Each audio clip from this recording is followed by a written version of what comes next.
PoK में बवाल मचा है, बलूचिस्तान में बवाल मचा है, चारों तरफ से आजादी की मांग उठ रही है। लेकिन पाकिस्तान देखिए अपनी करतूतों से आतंकी हमलों से बाज नहीं आता। काबुल को दहलाने का काम किया, अफगानिस्तान पर हमला बोला गया, लेकिन 24 घंटे के अंदर ही टीटीपी की तरफ से पाकिस्तान को दहला दिया गया। पलटवार ऐसा किया गया, पूरे पाकिस्तान में चीख की आवाजें सुनाई दे रही हैं। बताया जा रहा है कि खैबर पख्तूनख्वा प्रांत के डेरा इस्माइल खान में टीटीपी के जरिए हमला बोला गया है। पुलिस ट्रेनिंग स्कूल पर धमाके किए गए हैं, कई लोगों की मौत की खबर सामने आ रही है। ट्रेन हो रहे थे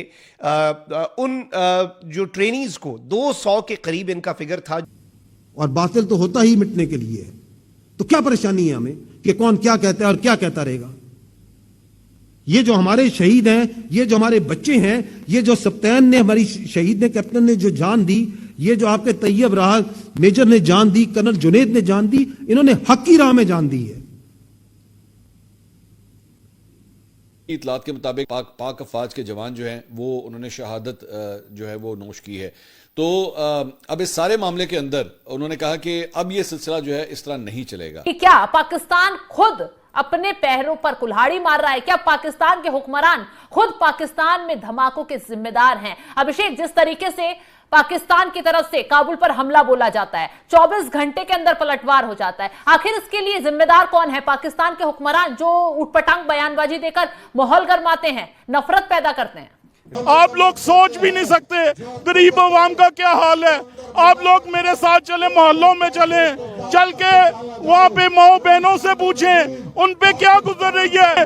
वो माँ अपनी जान दे देती है। ये क्या पाकिस्तान की आजादी है? आप लोग ये चाहते थे, इसलिए पाकिस्तान को बनाया था। का शेर है कि मैं बहुत अजीब हूँ, इतना अजीब हूं कि बस खुद को तबाह कर लिया और मलाल भी नहीं, यानी खुद को बर्बाद कर बैठा हूं, खुद को उजाड़ बैठा हूं, लेकिन मुझे कोई अफसोस नहीं है, कोई परेशानी नहीं है। ये उसने मेरे ख्याल में पाकिस्तान के बारे में कहा था। बहुत अफसोसनाक सूरत हाल नाज़रीन पाकिस्तान के अंदर बन गई है, एक परेशान कुन हद तक सूरत हाल चली गई है। मैं नहीं कहता कि रियासत हमेशा गलत होती है, मैं नहीं कहता कि लोग हमेशा ठीक होते हैं, लेकिन नाज़रीन कुछ उसूल होते हैं जिनके ऊपर स्टेट्स, रियासतें, अवाम, इदारे फंक्शन करते हैं, इदारे काम करते हैं। पाकिस्तान एक बार फिर दहशतगर्दी की नई लहर की जद में है। खसूसन केपीके और बलूचिस्तान में होने वाले हमले इस बात की निशानदेही करते हैं कि दुश्मन कुव्वतें दोबारा मुल्क को अदम इस्तेहकाम की तरफ धकेलने की कोशिश कर रहे हैं। अफगानिस्तान में बदलते हालात, बैरूनी सरपरस्ती और मकामी सियासी कमजोरियों ने इस खतरे को मजीद बढ़ा दिया।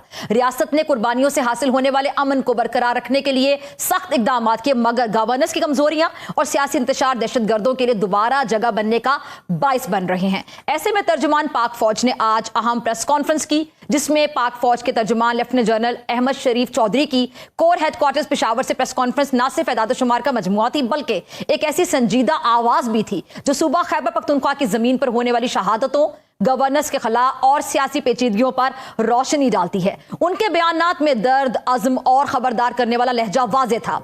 वो दर्द जो इस धरती के जानिसारों के जनाजों में नजर आता है, वो अज़म जो कहता है कि शोहदा का खून रायगा नहीं जाएगा। यह हकीकत है कि रियासती इदारे महाज़े अमल पर दहशतगर्दी के खात्मे की भरपूर कोशिश करें, मगर यह भी इनकार करना मुश्किल है कि महज ऑपरेशन काफी नहीं। लॉन्ग टर्म अमन के लिए सियासी इत्तफाक राय, इदारा जाती इस्लाहात और मुआशरती हम आहंगी और ताउन लाजिम है। तर्जुमान पाक फौज लेफ्टिनेंट जनरल अहमद शरीफ ने दहशतगर्दी जारी रहने की 5 बुनियादी वजूहात बयान कर दी।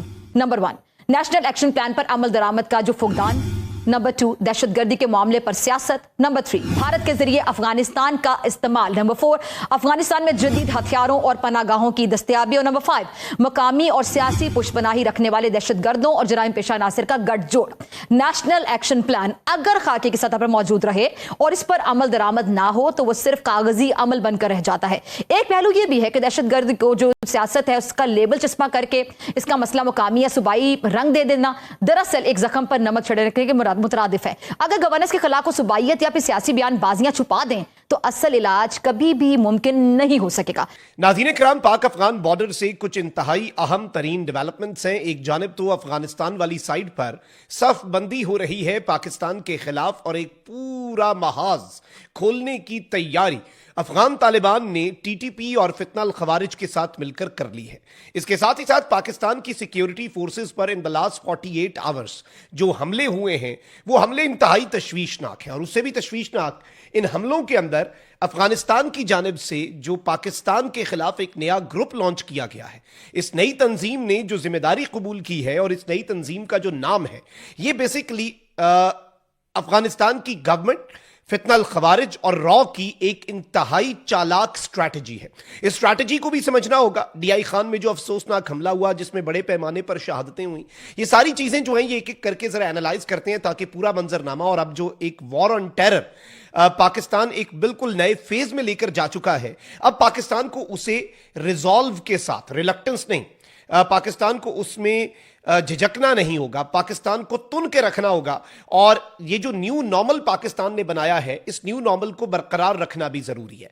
ये जो कुछ हमले हैं, बुज़दिलाना हमले, ये शायद उन स्ट्राइक्स की एक रिटेलिएशन है या बदला है, रेट्रीब्यूशन है जो ये दहशतगर्द ग्रुप कह रहे हैं। तो इन्हें ये बता देना चाहिए कि अब ये स्ट्राइक्स रुकनी नहीं है। This is the new normal. सबसे पहले नाज़रीन इकराम मैं आपको ये बताऊं कि इस वक्त हमारे पास क्रेडिबल इंफॉर्मेशन है कि तालिबान रिजीम जो है उसने पंजशेर के अंदर जो पाकिस्तान की तरफ नॉर्दर्न बॉर्डर की तरफ मामलात हैं और अफगानिस्तान का सूबा है, वहां पर जो बड़ी तादाद में सैकड़ों खुदकुश बमबार जो हैं वो इकट्ठे करने शुरू कर दिए। In the next few days ये बहुत बड़े लेवल पर इन्फिल्ट्रेशन अटेम्प्ट्स भी करेंगे।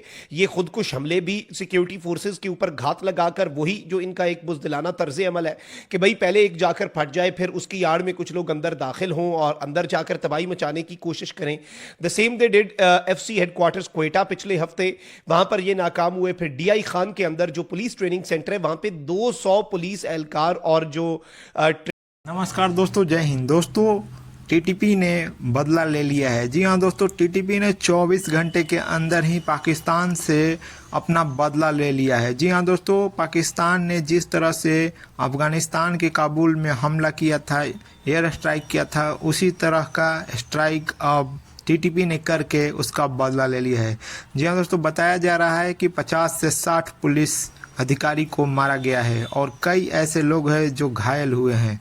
जी हाँ दोस्तों, बताया जा रहा है कि 200 के करीब पुलिस वहां ट्रेनिंग ले रहा था जहां पर ये हमला हुआ है और वहां उसमें 50 लोग मारे जाने की खबर है। ये सुनने के बाद पाकिस्तानी मीडिया रो रही है। ये खुद अपने ही पैरों पर कुल्हाड़ी मार रहे हैं। जिस तरह से भारत में देखकर ये बौखला गए हैं, उसको अपने शांत करना होगा, नहीं तो आने वाले समय में इससे भी बुरा अंजाम देखने को मिल सकता है पाकिस्तानियों को। जी हाँ दोस्तों, अगर वीडियो पसंद आए तो वीडियो को लाइक करें, शेयर करें और इस चैनल को भी सब्सक्राइब करें। जो ये लोग मारना चाहते थे, शहीद करना चाहते थे, लेकिन उसकी डिटेल्स पर आते हैं। लेकिन ये जो पाकिस्तान की सिक्योरिटी फोर्सेस ने और इंटेलिजेंस एजेंसीज ने इंफॉर्मेशन गैदर की है, ये तशवीशनाक है कि वहां पर अफगान बॉर्डर वाली साइड के ऊपर ये सब कुछ किया जा रहा है। अच्छा, इसके साथ ही साथ जो दहशतगर्दी के हमले हैं वो भी बढ़ते जा रहे हैं। नाज़रीन इकराम, कोहाट के अंदर मेन हाईवे के टोल प्लाजा के ऊपर 2 कस्टम एहलकार जो हैं पाकिस्तान के स्टेट के, बेसिकली देखें ये तो स्टेट के एहलकार होते हैं ना, रियासत के कस्टम्स एहलकार जो हैं 2, उन्हें शहीद किया गया है। और पुलिस जो है उसका ये मौक़िफ़ है कि इन्हें टीटीपी और फितना अल खवारिज जो है उन्होंने निशाना बनाया है।